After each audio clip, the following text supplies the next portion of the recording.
Okay, this is the new Tinkerbell Jack-in-the-Box.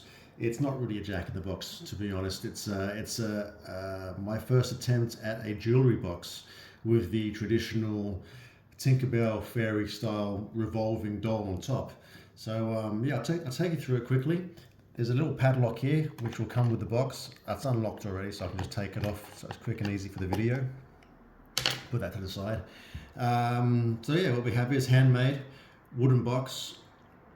There's a great image that I put onto the front of the box with the Tinkerbell, the green background, the black border.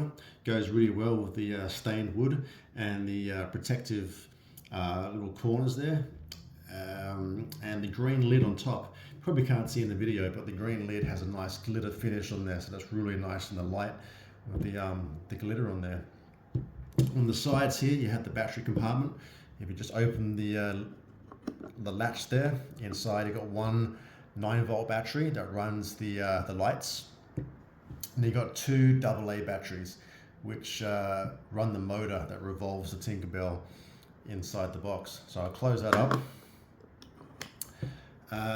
Back of the box, that little stub there, which I put there just so the lid doesn't open all the way out.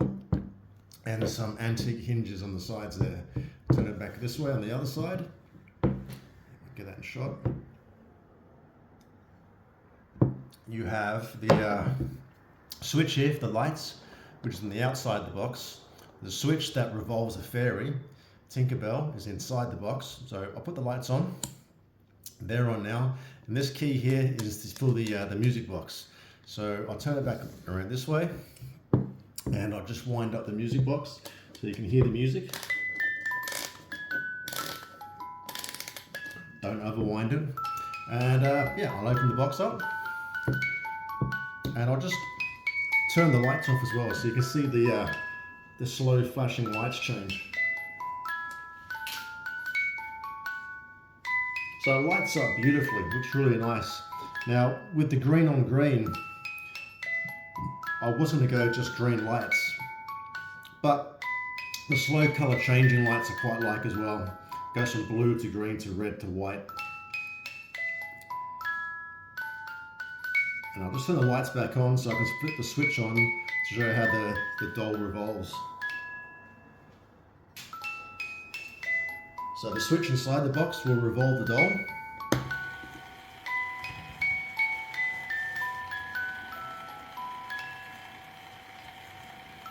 And turn it off, just turn the switch off again. Now when you turn it off, you obviously want the doll really to be facing you like it was before. So that gets a little bit of practice, just to turn off the right time. Right there. And yeah, that's the music box. If I just tilt it towards the camera, you'll see that it's different shades of green. I'll turn the lights off. There's the switch to revolve the Tinkerbell. But I love the inside. The green is the same green as the lid. And the compartments that hold the rings, that's a slightly different shade of green. And then on top of that, you've got the glitter green as a backing. So it's almost four different shades of green going on there, which I really like. She's a strong build. She's a bit rough around the edges, but it is my first attempt at making a jewelry box. Now, when I say she's a bit rough around the edges, just with the ring compartments there, they're not completely squared off.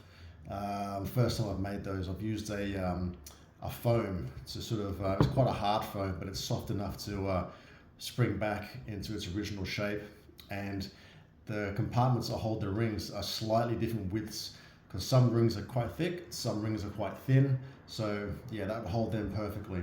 And the rest of the space is quite deep inside there to hold necklaces, money, whatever you want to stash away in there.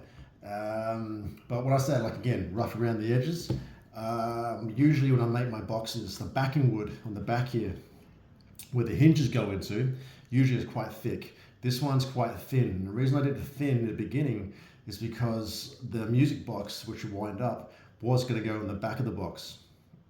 Because I had a music box that was specifically made to hold a fairy. So when the spring goes down, the music stops in the music box. But it didn't really work for this Tinkerbell. It wasn't really holding up. It wasn't sturdy enough. So that's why I used an industrial spring to use on a motorized mechanism motor. So it's a little manual hands-on control, but either way I quite like it. But because it's rough around the edges, I say that because of these two bits of wood here. I had to put these two bits of wood in to hold the hinges on the back, because if the screws went through the other side to hold the hinges in, they would pierce through the wood. So that's why those two bits of wood are there to hold that in. So that's really the only thing I don't really like about it per se. Otherwise, yeah, in the future when I make one, it will be with thicker wood in the back. But apart from that, it's still solid, and it's a means to an end. What else is on there? So you've got the inside the box, the Tinkerbell. Tinkerbell itself is a really nice Tinkerbell. I sourced that from a seller, on eBay. It's a very rare Tinkerbell. I haven't seen too many of them like this. She actually has a real dress on, made from material, and the hair is real as well. Great size as well, perfect for the box itself. So when you close her up, she just folds down like that. And I can close her up again. There you go. Put the clasp back on. And that's pretty much the box. Thanks very much, and I hope you like it. And these are all homemade and custom made to order. You can follow my Instagram page for all the other Jack in the Boxes and various other boxes I've made on Mr. J Box. That's Mr. all one word, J Box, B-O-X, Mr. J Box, Instagram. And yeah, thanks very much. And that's the Tinkerbell Jack in the Box.